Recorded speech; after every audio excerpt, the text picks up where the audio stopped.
5 minutes before the music started, my phone lit up on the vanity. It wasn't a congratulations. It was a text from my father. Elijah needs support for the soft launch. Cannot make it. Be understanding. That was it. My wedding was being skipped for my brother's third failed product launch. I stared at my reflection in the mirror. My mascara was perfect. My hands were steady. I didn't scream. I didn't cry. I just decided that this was the last time I would ever wait for him. I opened the door and walked to the altar alone. Drop a comment and let me know where you're listening from and what time it is for you right now. I'd love to know who's part of our community. The walk down the aisle is supposed to be a procession, a moment of triumph. For me, it felt like walking through a construction site where the foundation had been poured wrong. Every step was heavy. The guests turned, their necks craning, looking for the man who was supposed to be beside me. They saw only empty space. They whispered, assuming it was some modern feminist statement, a bride giving herself away.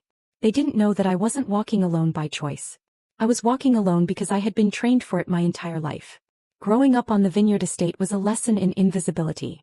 My father, Stephen, looked at those vines with a tenderness he never showed his children. He worried about the soil pH, the rainfall, the sugar content of the grapes. He knew the lineage of every vine on the property, but he couldn't remember my birthday without a calendar reminder from his secretary.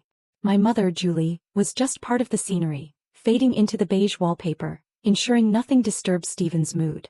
And then there was Elijah. My brother was a black hole of need. If Elijah sneezed, the whole house stopped to hand him a tissue. If I built a scale model of a cathedral from scratch, I was told to clean up the mess. I spent 20 years trying to figure out the architectural flaw in me. Why was I the load-bearing wall that everyone drilled into but no one painted? I know now that there is a name for this. It's the invisible chain of the survivor. It is the most dangerous trap in the world because it doesn't look like a cage. It looks like hope. You tell yourself that if you just achieve one more thing, if you get better grades, if you stay quieter, if you make yourself smaller, they will finally see you. You become a gambler at a slot machine that has been rigged to never pay out, but you keep feeding it your self-worth, coin by coin, convinced that the jackpot of parental love is just one pull away. That hope is a prison. It keeps you in the toxicity long after a rational person would have left. I stood at the altar, the scent of white lilies suffocating me. Lilies always smell like funerals to me, like they are trying too hard to cover up the scent of something ending. The text message burning a hole in my mind. Be understanding, was the final coin in that machine. The mechanism jammed. I finally understood that the payout was never coming. The important discussion, he skipped my wedding for, wasn't a crisis. It was just Elijah needing an audience. I was the spare part, the support beam they only noticed when it cracked. I reached the end of the aisle. My hands were shaking, not from nerves, but from the sheer physical effort of holding myself together when my internal structure was collapsing. Then Bennett reached out. He didn't look at the empty space beside me. He didn't look at the confused guests. He looked right at me. He took my hand and his grip was solid, warm and real. He wasn't a fantasy I had to earn. He was the ground beneath my feet. In that moment, looking into Bennett's eyes, the invisible chain snapped. The hopeful child inside me, the little girl who kept setting a place at the table for a father who was never hungry for her company, finally died. I didn't mourn her. I let her go. I realized I didn't need Stephen to give me away. I belonged to myself. And as I said, I do, I wasn't just marrying Bennett. I was divorcing my past. I didn't run away on a honeymoon. I went straight to a construction site. The years that followed weren't marked by holidays or family gatherings. They were measured in poured concrete, zoning permits, and the smell of raw sawdust. I traded my silk wedding dress for steel-toed boots and a hard hat. I became obsessed with the concept of sanctuary because I had never really had one. I wanted to build places where the world stopped making demands, where silence wasn't a weapon but a gift. I called them Eden Enclaves. My family thought it was hilarious. At the one Christmas dinner I bothered to attend, Elijah laughed so hard he choked on his wine. He called my business plan, glamping for people with too much money and not enough sense. Stephen didn't even look up from his steak. He just called it a cute hobby, and asked when I was going to get a real job, maybe answering phones at his Vineyard office. I took their mockery and I poured it into the foundation. Every time they minimized me, I added another acre to the blueprint. They didn't see the reality. They didn't see me sleeping on a mattress on the floor of an unfinished unit, waking up with drywall dust in my hair because I couldn't afford an apartment and a commercial loan at the same time. They didn't see me arguing with contractors in the pouring rain, demanding that the timber be sustainable, refusing to cut corners the way my father always did. I scrubbed floors at midnight. I balanced books at 3 a.m. I became the ghost architect. I was building an empire in the dark, invisible to the people who shared my last name. They saw a failure because they weren't looking close enough to see the steel reinforcing my spine. By the time the first location opened, I wasn't just tired. I was unbreakable. Then came the number. It wasn't a whisper. It was a roar that shook the financial sector. $980 million. That was the valuation attached to my name in the morning headlines. I stood in my office looking out at the skyline holding a coffee cup that suddenly felt very expensive. My phone started buzzing. Investors. Journalists. Old classmates I hadn't spoken to in a decade. Everyone wanted a piece of the architect. Everyone except the people who lived 20 miles away. I watched my phone all morning. I told myself I didn't care, but the old instinct to check for his name was a muscle memory I couldn't cut out. Silence. 10 o'clock. 11 o'clock. Noon. The silence was heavy, confirming everything I already knew. They didn't care. Then at 1:15 the vibration rattled the table. It was Stephen. My heart hammered a warning against my ribs. I picked it up. There was no congratulations. There was no, I'm proud of you. There was no, I saw the news. Family dinner. 7 p.m. Important discussion. That was it. Summons. I stared at the screen and felt a cold realization wash over me. It was the currency of control. People ask why parents like this only reach out when you have money, why they stay silent through the struggle and appear only for the victory. It is because to a narcissist, love is not an emotion. It is a transaction. People are not human beings, they are assets. For 29 years I had been a non-performing asset, a stock that yielded no dividends, so he shelved me. But today the market value had spiked. He wasn't texting his daughter. He was texting a bank. He didn't want to reconnect, he wanted to make a withdrawal. Bennett walked in, saw the message and his jaw tightened. He asked if I wanted to skip it. I shook my head. I had to go. Not because I hoped for an apology, that hope was dead, but because I needed to inspect the damage. You don't ignore a summons from a man like Stephen unless you want him to show up at your door. I grabbed my keys. I wasn't going to dinner to eat. I was going to see what he was trying to sell. I pulled into the gravel driveway of Maggie's office, the tires crunching like a drum roll I didn't ask for. Maggie wasn't just my lawyer. She was the only person besides Bennett who knew where the bodies were buried, metaphorically speaking. Her office was a converted Victorian house, dignified but unassuming, much like Maggie herself. I walked in without knocking. Maggie looked up from a stack of files, her glasses perched on the end of her nose. I was wondering when you'd show up, she said, tapping a folder on her desk. I saw the news. 980 million. Impressive. It's a number, I said, sitting down. Stephen texted. Family dinner. Important discussion.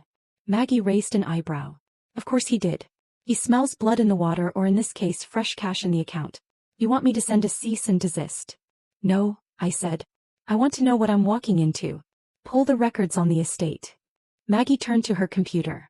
The silence stretched while she typed, broken only by the hum of the hard drive. Then she stopped. Well, she said, her voice flat. That explains the timing. She spun the monitor around. The screen displayed a foreclosure notice. The family estate, the vineyard my father claimed was a sacred legacy, the land he prioritized over his own children, was underwater. He hadn't paid the mortgage in 14 months. The bank had initiated proceedings. The important discussion wasn't a family reunion. It was a rescue mission.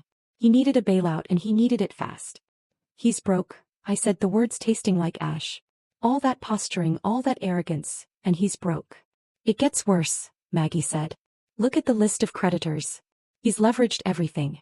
The equipment, the future harvest, even the personal residence. If he doesn't come up with $4 million by the end of the month, he loses it all. I stared at the screen. A plan began to form, cold and sharp as a scalpel. Buy it, I said. Maggie blinked. What? Buy the debt. Buy the deed. All of it. Use the shell company we set up for the new resort acquisitions. He can't know it's me.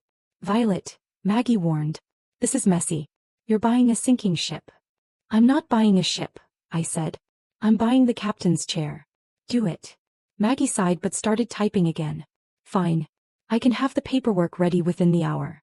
But you need to see something else first. She pulled a physical file from the stack on her desk. While I was digging through the preliminary filings, I found this. It's a bridge loan application from 6 months ago. Denied, obviously. She slid a paper across the desk. It was a standard loan document filled out in my father's aggressive, slashing handwriting. But my eyes went to the bottom of the page, to the guarantor line. There, in ink that looked too fresh, was my name. Violet Sterling. It was a forgery. A bad one.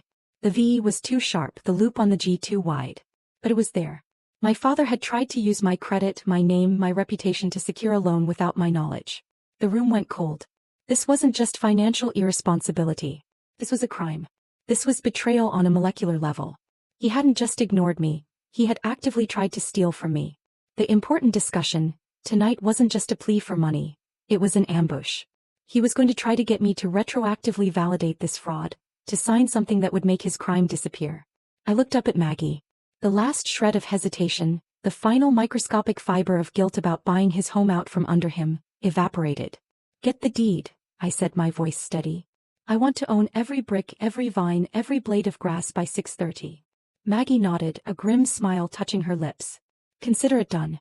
You want the eviction notice drafted now? Yes, I said. Print 2 copies. I walked out of the office.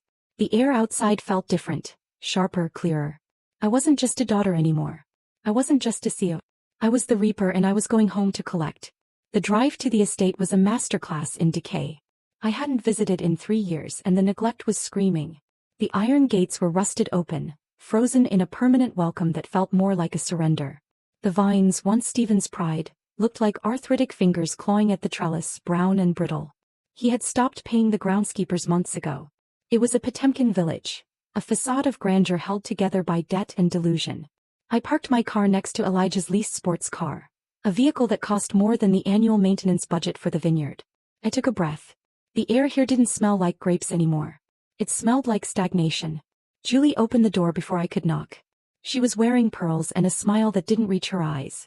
She looked like a woman who had spent 30 years walking on eggshells and was finally hearing them crack. Violet, she breathed, reaching for a hug I didn't return.